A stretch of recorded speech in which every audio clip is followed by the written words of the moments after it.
El pasado 29 de octubre se conmemoró el Día del Ataque Cerebrovascular, conocido como ACV. Nosotros dialogamos con la doctora Yanina Pérez de Villarreal, médica especialista en neurología, quien no solamente nos explica qué es el ACV y cómo se manifiesta, sino también cómo se trabaja con este paciente en su domicilio. Cuando hablamos de ACV, hablamos de un ataque cerebrovascular.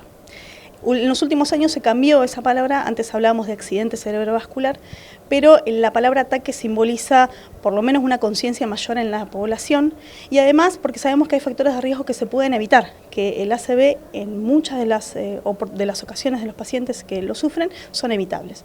Entonces hablamos de ataque cerebrovascular, es una enfermedad cerebral justamente del encéfalo, sí, por eso la definición, que se genera por alteración en los vasos sanguíneos, tanto en las arterias como en las venas. El ACV en la República Argentina es la tercera causa de mortalidad, o sea, es la tercera causa que genera muertes en la población, ¿sí? Eso hay que tenerlo en cuenta. ¿Por qué? Porque tenemos que actuar rápido y tenemos que detectar y saber cuáles son los signos por los cuales tenemos que concurrir a la guardia rápidamente.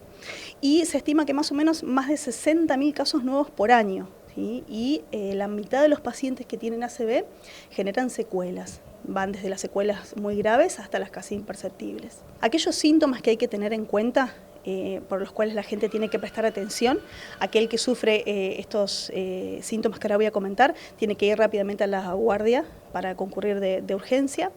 Son alteración primero en la cara, alguna asimetría que uno note. Por ejemplo, cuando sonríe, uno de los dos lados está más bajo que el otro o tiene dificultades para cerrar alguno de los ojos. Eso como primera medida.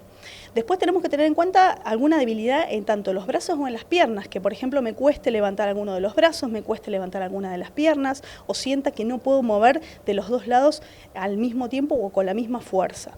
Luego el habla también, que tenga algún impedimento a la hora de hablar, que me cueste decir alguna palabra, que me pregunten algo y yo contesto otra cosa que no tiene nada que ver con lo que estamos hablando, con lo que estoy diciendo.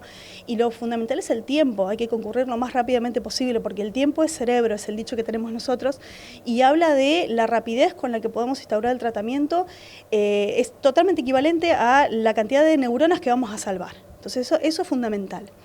Con respecto a los factores que podemos evitar, por eso hablamos de ataque y ya no accidente, bueno, primero y principal, las enfermedades que uno tenga previamente, tenerlas controladas, porque sabemos que tanto la presión arterial como la diabetes, como el cigarrillo, el tabaquismo, son las tres de las causas que más generan ACV. Entonces, aquel paciente que tiene presión alta tiene que controlarla, tiene que tratar de mantener niveles estables.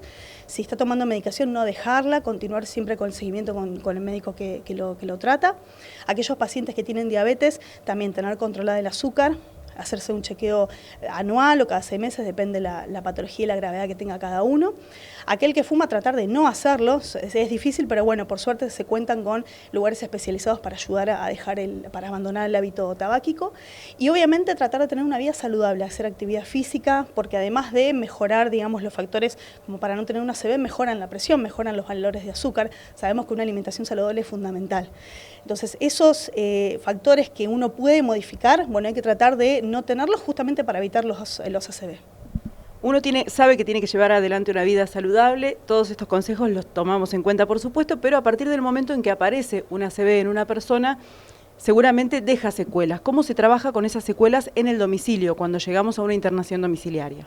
Eso es fundamental, porque sabemos que no en todos los casos podemos llegar a tiempo para el tratamiento, ¿sí? Nosotros sabemos que hay un tratamiento primario, que es un tratamiento de trombólisis, bueno, es un poco más complejo de explicar, pero es un tratamiento que hay ciertos pacientes que pueden encuadrar en eso, y sabemos que después tenemos el tratamiento secundario, que es el médico, el digamos, de controlar a través de unas pastillas para que esto no vuelva a pasar. Y después tenemos la rehabilitación, que eso también es fundamental. Es un concepto que hasta hace algunos años no se tenía muy en cuenta, no se manejaba en los pacientes con ACV, y sabemos que más estos pacientes que tienen mucha secuela motora, física, digamos, ¿sí? Entonces, para nosotros es fundamental.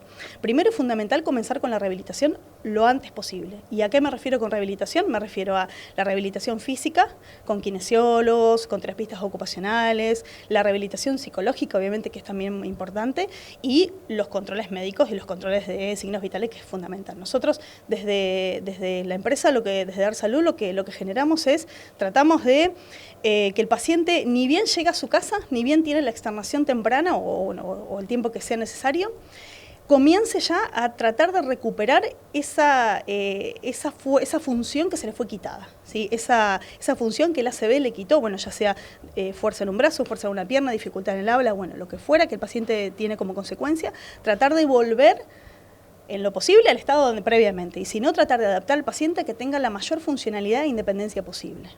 Nombraste un montón de profesionales que trabajan alrededor del paciente. Digo, ¿qué rol cumple entonces, teniendo en cuenta la importancia del equipo, esto de trabajar en equipo interdisciplinario? No debe ser lo mismo, digo, trabajar aisladamente que todos juntos.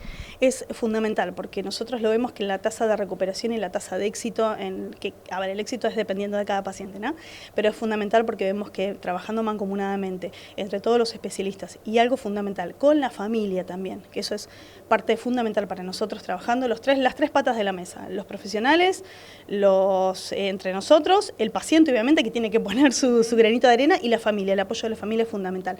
Es muy importante para nosotros trabajar con todos los profesionales porque tenemos un diálogo muy fluido, sabemos en qué funcionalidad hay que trabajar un poquito más, qué el paciente necesita, qué ya se puede ir dejando, ya podemos ir disminuyendo la frecuencia de lo que está el paciente necesitando porque hay que trabajar en otro ámbito importante.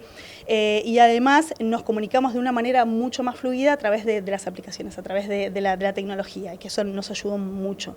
De esa manera tenemos un contacto directo y estrecho con el colega al instante, te diría. Entonces, bueno, el fonoaudiólogo dice, hay que trabajar esto, listo. Entonces ya el médico después sabe dónde ir a apuntar o el terapista ocupacional sabe dónde ir a trabajar. Entonces eso, en realidad, el beneficio mayor es el paciente. El paciente va a tener mucha mejor tasa de éxito y tasa de recuperación porque nosotros trabajamos en conjunto. Imagino que debe haber muchas diferencias entre que el paciente esté internado en su domicilio o en una institución hospitalaria o en una clínica. ¿Cuáles son esas diferencias básicas? Sabemos que los pacientes cuando están, obviamente cuando es una patología grave, dependemos y requerimos de una internación en una institución de salud. Muchos de los pacientes estando internados, sabemos que por más que no tengan enfermedades graves y más de 60, 65 años van a presentar episodios de confusión. ¿Por qué? Porque vos lo estás sacando de su lugar, lo estás sacando de su hogar, de sus recuerdos, de su emocionalidad, de la foto de la familia, de su comedor, bueno, de todo lo que significa su hogar.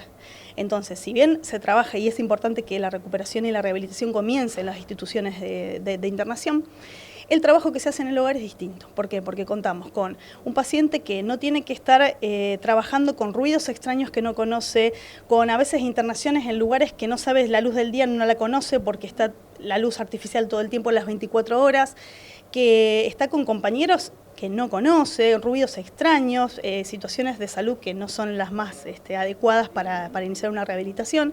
Entonces la manera que tenemos nosotros es, bueno, en el hogar, trabaja cómodo en su hogar, en algo que ya conoce, con el apoyo de la familia. El profesional también se siente mucho mejor, mucho más adecuado, digamos, y mucho más cómodo a la hora de trabajar, porque no tiene que estar en un ambiente un poco hostil en algunas veces, en algunas oportunidades. Entonces, eso es beneficio para el paciente. Y un paciente mucho más comprometido también con su curación. Ni hablar, ni hablar.